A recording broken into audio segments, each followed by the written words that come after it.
এখন আমরা যে বিষয়টা জানবো জাকাতের, সেটা হচ্ছে জাকাত কার উপর খরচ সেটা জানতে হবে। দালালভাবে সবার উপর জাকাত খরচ নয়। যে ব্যক্তি যদি জাকাত খরচ সুস্থ মস্তিষ্ক, মাথা কি নয়, বিকৃত নয়, পাগল নয়, মজলুম নয়, সুস্থ মস্তিষ্ক বালেগ। না বালেগের কোটি কোটি টাকা থাকলে তার উপর জাকাত খরচ নয়। না বালেগের কোটি টাকা থাকলেও জাকাত খরচ নয়। বালেগ হতে হবে, সুস্থ মস্তিষ্ক হতে হবে, তার উপর জাকাত খরচ। এখন নেশাব পরিমাণ মালিক হতে হবে। আপনার হঠাৎ করে এখন আপনি কোটি টাকার মালিক হয়ে গিয়েছেন, কিন্তু আপনার 5 মাস পরে আর টাকাগুলো নেই, আপনার জাকাত খরচ হয় নাই। এই টাকাগুলো এক বছর ধরে, আজকের এই 1 তারিখ থেকে আজকে 20 রমজান থেকে আগামী 20 রমজান পর্যন্ত 1 বছর আপনার উপর জাকাত খরচ হওয়ার মতো সম্পদ থাকতে হবে, মজুদ থাকতে হবে, তাহলে আপনার উপর জাকাত খরচ। না হলে জাকাত খরচ হওয়ার আগামী বছরের 20 রমজান আসার আগে, একদিন আগে, 1 ঘন্টা আগে যদি আপনার টাকা শেষ হয়ে যায়, তাহলে আপনার উপর জাকাত কি নেই, খরচ নেই। এখন আমরা দেখব কিসের উপর জাকাত খরচ, কোন কোন জিনিসের উপর। স্বর্ণের উপর জাকাত খরচ, রূপার উপর জাকাত খরচ, আর কি অলংকারের উপর। আপনার কাছে অলংকার থাকলে, আপনার স্ত্রীর কাছে, ওয়াইফের কাছে অলংকার থাকলে সেইগুলোর উপর জাকাত খরচ। একটা জিনিস মাথা নামা রাখবে, স্বামীর উপর, স্বামীর যদি অলংকার থাকে, স্বর্ণ চাঁদি থাকে, স্বামীর উপর স্বামী জাকাত। স্ত্রীর অধিকারের মধ্যে যদি স্ত্রীর কি থাকে, স্বর্ণ চাঁদি থাকে মালিকানার মধ্যে, তাহলে স্ত্রীর জাকাত আপনার স্ত্রীকে দান করতে হবে। আপনার স্ত্রীর জাকাতের জন্য আপনি স্বামীকে কি করবেন, আল্লাহ পাকরাও করবেন, শাস্তি দিবে না। এই জন্য মাথানা বলে দিবেন, আপনার স্ত্রীর মালিকানায় যদি স্বর্ণ চাঁদি থাকে, আপনার স্ত্রীকে কি দিতে হবে, জাকাত দিতে হবে। আর আপনি যদি আপনার স্ত্রীর পক্ষ থেকে জাকাত আদায় করে দেন, তাহলে কি হবে, আদায় হয়ে যাবে, কোনো সমস্যা নেই। এবার আসুন, স্বর্ণ যদি আপনি যে কাপড় পরিধান করেন, ওই কাপড়ের মধ্যে যদি স্বর্ণ থাকে, ওই স্বর্ণের কি দিতে হবে, জাকাত দিতে হবে। আগেকার জামানার মধ্যে রাজা বাদশারা স্বর্ণের কাপড় পরতো, তাদের ওই কাপড়ের মধ্যে স্বর্ণ থাকলে, রূপা থাকলে ওই কাপড়ে দিতে হবে, জাকাত দিতে হবে।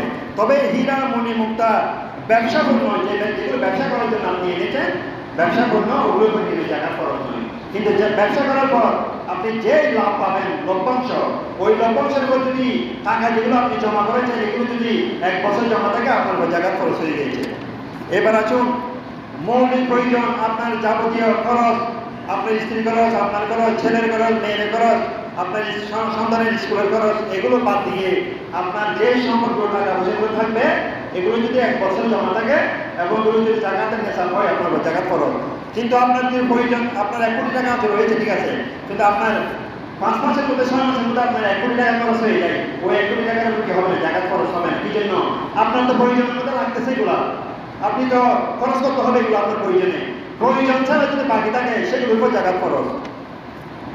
এবার আসুন, আপনি যদি ঘর দুয়ার তৈরি করার জন্য, হজের জন্য, মেয়ে বিয়ে দেওয়ার জন্য, ছেলে বিয়ে দেওয়ার জন্য আপনি যদি টাকা পয়সা জমা করে রাখেন, ওই টাকা পয়সা যদি 1 বছর জমা থাকে, এগুলো যদি জাকাতের নেশা পরিমাণ সম্পদ হয়, 7.5 তোলা স্বর্ণ বা 5.5 সম পরিমাণ হয়, আপনি জমা করে রাখছেন ওই টাকা ছেলের বিয়ের জন্য, হজের জন্য, ওই টাকার উপর কি হবে, জাকাত খরচ হবে যদি জমা থাকে এগুলোর উপর। দোকানের মধ্যে ব্যবসায়িক পণ্য, আমি আগে বলছিলাম, এগুলোর উপর কি নয়, ব্যবসায়িক পণ্য জাকাত খরচ নয়, কিন্তু ব্যবসা করে যে লাভ হবে সেগুলোর উপর কি হবে, জাকাত খরচ হবে। আপনার অস্থাবর সম্পত্তি, অলংকার, ফার্নিচার, এগুলোর উপর কি হয়েছে, এগুলোর উপর জাকাত কি হবে, খরচ হবে। আপনি যদি কি করেন, এগুলা ব্যবসার জন্য যদি কি করেন, আপনি একটা জায়গা কিনেছেন ব্যবসার জন্য, এগুলো কিনে ফেলে রেখেছেন, ওইটা যে ব্যবসার জন্য হয়, আপনার কি দিতে হবে, এটার উপর জাকাত খরচ হবে। কিন্তু ঘর বাড়ি, আপনি ঘর তৈরি করছেন, মাস্টার বিল্ডিং, এটার উপর জাকাত খরচ নয়। কিন্তু আপনি ঘর তৈরি করার পর ওই ঘর থেকে যে ভাড়া হবে, ভাড়াগুলো যদি আপনি জমা করে রেখেছেন, আপনার 1 বছর জমা রয়েছে, এগুলোর উপর জাকাত খরচ। কিন্তু বিল্ডিং জন্য কি হবে না, জাকাত হবে না। বিল্ডিংয়ে যে ব্যবসার জন্য আপনি যে এখানে ভাড়া পেয়েছেন, এই ভাড়ার উপর জাকাত খরচ। এবার আসুন, কতটুকু স্বর্ণ থাকলে আপনার উপর জাকাত খরচ হবে।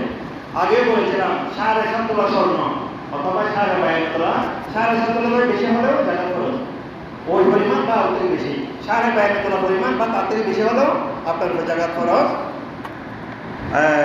এবার আসুন, আর কার উপর, আপনি যদি গরু, ছাগল, ভেড়া, দুব্বা, উট, এগুলোর মালিক হন, এগুলো যদি আপনার থাকে, এগুলোর উপর কি হবে, জাকাত খরচ হবে। এগুলো আলাদা মশালা। উট কয়টা হলে, 5টা হলে একটা 6 মাস দিতে হয়। তারপরে ছাগল 40টা হলে ঠিক আছে, গরু 30 টাকা হলে একটা, ছাগল কয়টা হলে 120 টাকা হলে, এরকম করে মশালা রয়েছে, এগুলো আলাদা মশালা। এগুলো আমাদের এখানে একটু প্রচলন কম, সেই জন্য, কিন্তু এগুলো আরবের মধ্যে বেশি। ওরা গরু, এই উট, ছাগল, বেড়া, দুপা এগুলো কি করা হয়, বেশি লালন পালন করেন, সেই জন্য এগুলো আলাদা মশালা এগুলো। এবার আসুন, আপনার যদি একটা মশালা নিয়ে রাখুন, আপনার যদি স্বর্ণ বা রূপা দিয়ে কি হচ্ছে না, জাকাত খরচ হচ্ছে না, কিন্তু আপনার নগদ অর্থ টাকার পয়সা রয়েছে, এই নগদ অর্থ এবং স্বর্ণের সাথে সাথে মিক্স করে আপনার যদি জাকাত সম পরিমাণ নেশার পরিমাণ হয়, তাহলে আপনার ওই জাকাত খরচ। আপনার যদি কি হচ্ছে না, রূপা দিয়ে শুধু জাকাত খরচ হচ্ছে না, আপনি যদি রূপাকে স্বর্ণের সাথে মিক্স করে জাকাত দিতে পারবেন।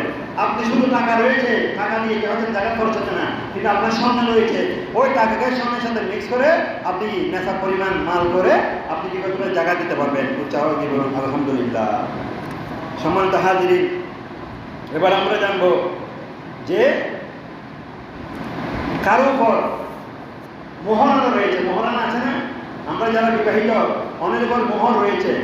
আপনার উপর যতদিন মোহরানা থাকবে, আপনার মসজিদের উপর আপনার জাকাত খরচ হবে না, এটা জাকাত খরচ হবে না। এটা আপনি যখন আপনার স্ত্রীকে যখন কি করে দিবেন, মালিক করে দিবেন, টাকা দিয়ে দিবেন মোহরের টাকা, তখন আপনার স্ত্রীর উপর হয়ে যাবে। ওই টাকা যদি মজুদ থাকে, আপনার স্ত্রীর মোহরের টাকা যদি আপনার স্ত্রীকে থাকে, অথবা আপনার কাছে যদি মজুদ থাকে, আপনার স্ত্রীকে মালিক করে দিয়েছেন, আপনার স্ত্রী কি করেছেন, আপনাকে রাখতে বলেছেন, তখন আপনার প্রতি ওই স্ত্রীর পক্ষ থেকে এটা জাকাত দিয়ে দিতে হবে। এটা হচ্ছে মাসালা। আর আপনি এমনি এখন আদায় করেন নাই, এখন মোহর আদায় করেন নাই, এমনি আপনার উপর মজুদ রয়েছে, আপনার দায়িত্ব রয়েছে মোহর আদায় করার, কিন্তু তখন আপনার কি হয়নি, জাকাত খরচ হয় নাই। আপনি যখন স্ত্রীকে দান করে দিবেন, তাহলে আপনার উপর জাকাত খরচ।